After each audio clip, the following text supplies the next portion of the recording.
Hello again, Disney Storyteller here. Chapter 5 of Snow White and the Seven Dwarves.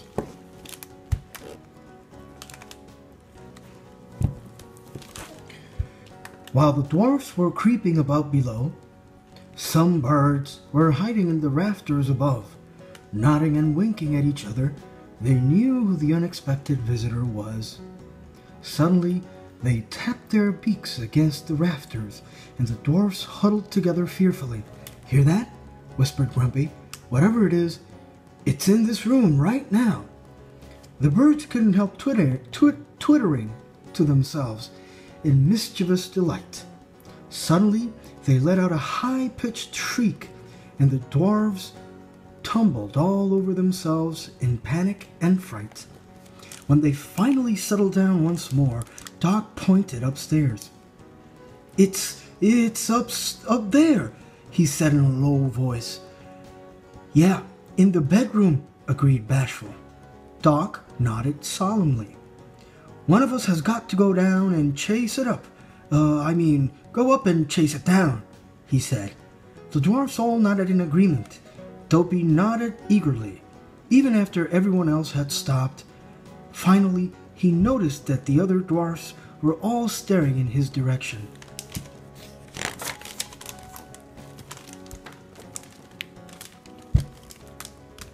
He took time to look behind him, but there was no one there. They were staring at him. They wanted him to lead the way.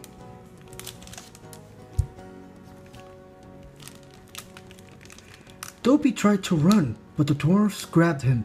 Doc handed him a candle. "Here, take it," said Doc, shaking.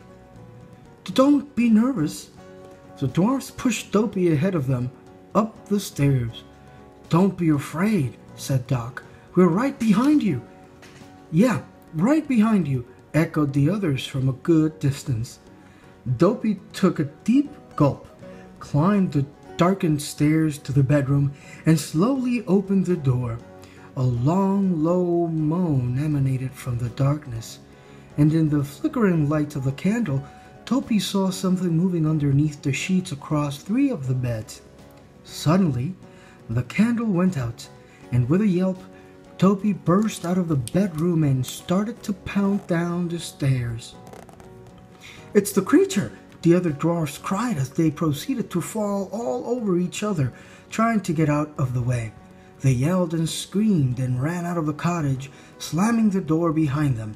Once outside the house, they hid behind the pine trees and waited. Meanwhile, Dopey thought the creature was right behind him, and in his frantic haste to escape he crashed into a cupboard, causing pots and pans to come tumbling out. One large soup pot fell over his head, and as he blindly stumbled about, he jammed one foot into another, smaller pot.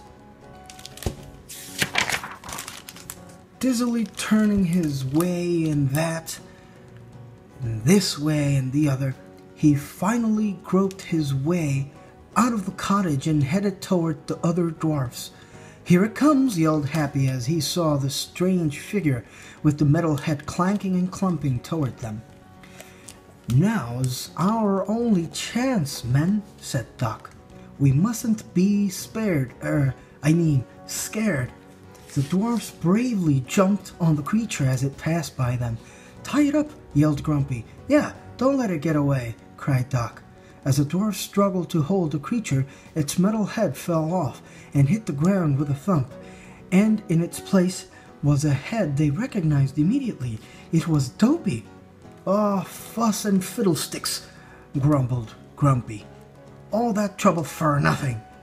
When the dwarfs finally calmed down and helped Dopey to his feet, they showered him with questions. "Did you see the creature? How big was it? Was it a dragon? Was it breathing fire? What was it doing?" Dopey quickly gestured that the creature was sleeping. "He says it's a monster," Doc cried. "Asleep in our beds. Let's attack," growled Grumpy. "While it's still sleeping," Doc agreed. "Hurry, men," he shouted. "It's now or never." So the dwarfs marched bravely back into the house, this time determined to face whatever danger there was.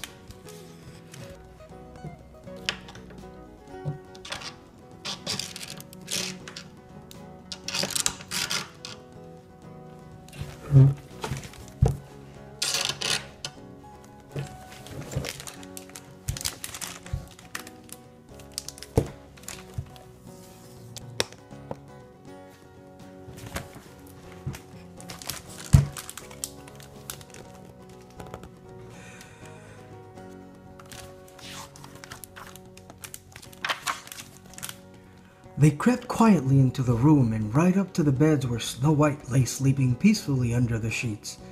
They surrounded the beds, holding up picks and clubs as weapons. Doc slowly and shakily pulled back the covers.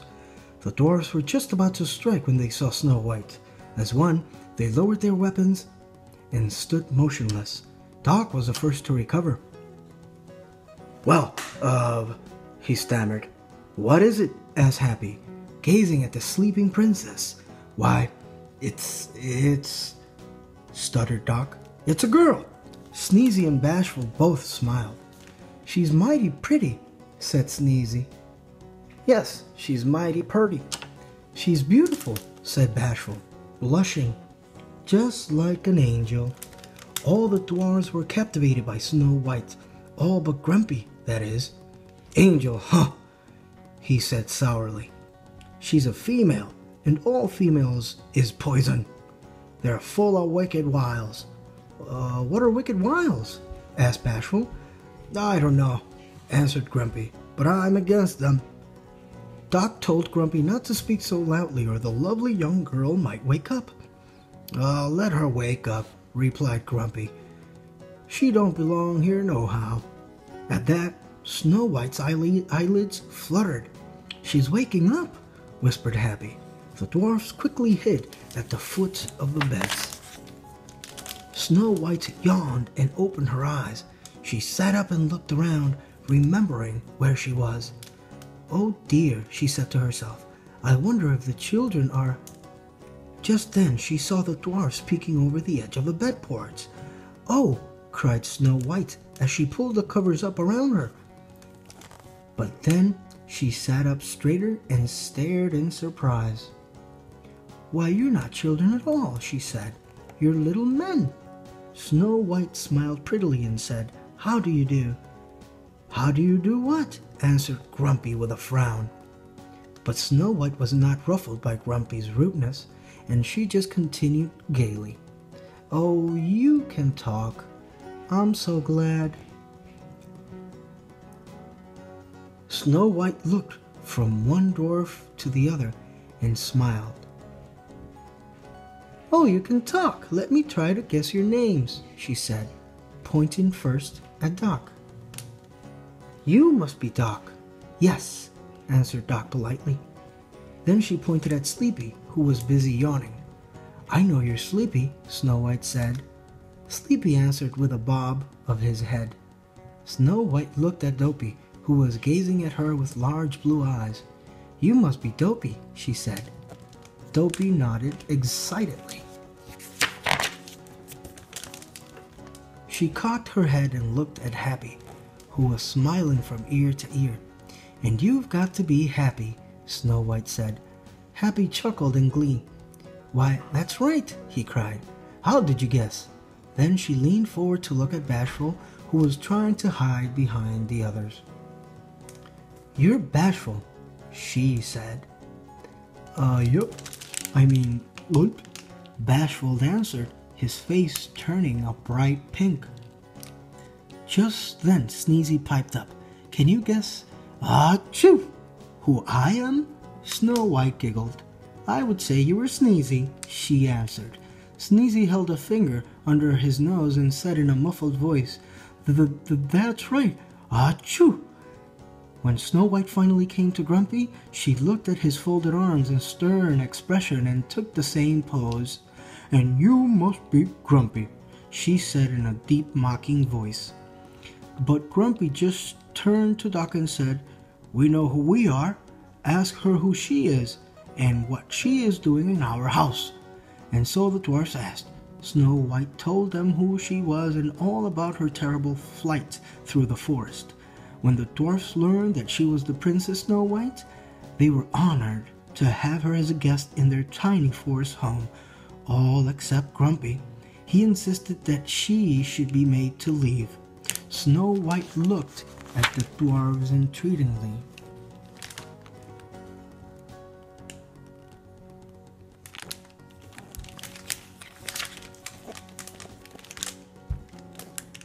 "Please don't send me away," she pleaded. "If you do, she'll kill me." Who? Who? They asked. And so Snow White told the dwarfs all about her evil stepmother, the queen. When she was finished, the dwarfs all clucked their tongues in sympathy. "She's wicked," said Bashful. "She's bad," said Happy. "She's an old witch," said Grumpy. "And I'm warning you, if the queen finds Snow White here, she'll sweep down and wreak her vengeance on all of us." "But she doesn't know where I am," said Snow White. "She doesn't?"